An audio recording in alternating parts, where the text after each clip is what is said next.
Kwanza kabisa tumshukuru Mheshimiwa mbunge CPA Subira Mgaru, mbunge wa jimbo la Bagamoyo, kwa jitihada ambazo anaendelea kuzifanya katika kuwatumikia wananchi wa jimbo lake.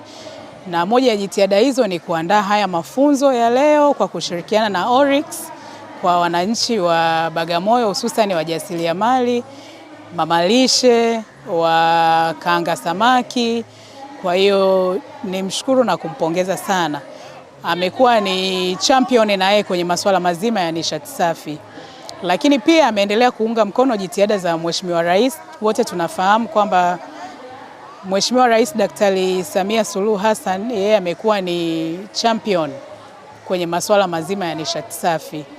Kwa hiyo kwa haya mafunzo ambayo yametolewa leo kwa wajasiriamali takriban 600 wa Bagamoyo, yanaenda kuwa na matokeo chanya zaidi kwa sababu yameweza kuwafikia kundi kubwa, na kundi hasa ambalo ndo wahusika wakuu kwenye matumizi ya kila siku ya nishati. Na wengi wamekuwa wakitumia kuni au mkaa ambao sio mzuri kwa afya yao.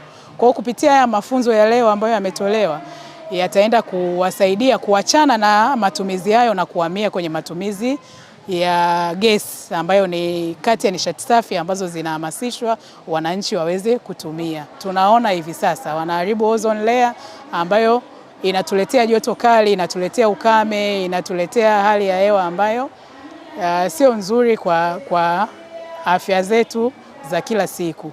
Kwa hiyo kwa haya mafunzo ambayo yametolewa leo, na imani yataenda kuwa na msaada mkubwa sana, kwa sababu hawa wote waliopata hii elimu wameahidi wataenda kuwa mabalozi wazuri na wataachana kabisa na matumizi ya kuni na mkaa na watahamia kwenye matumizi ya gesi ya Oryx ambayo watakuwa ndo wanatumia kwenye shughuli zao za kila siku.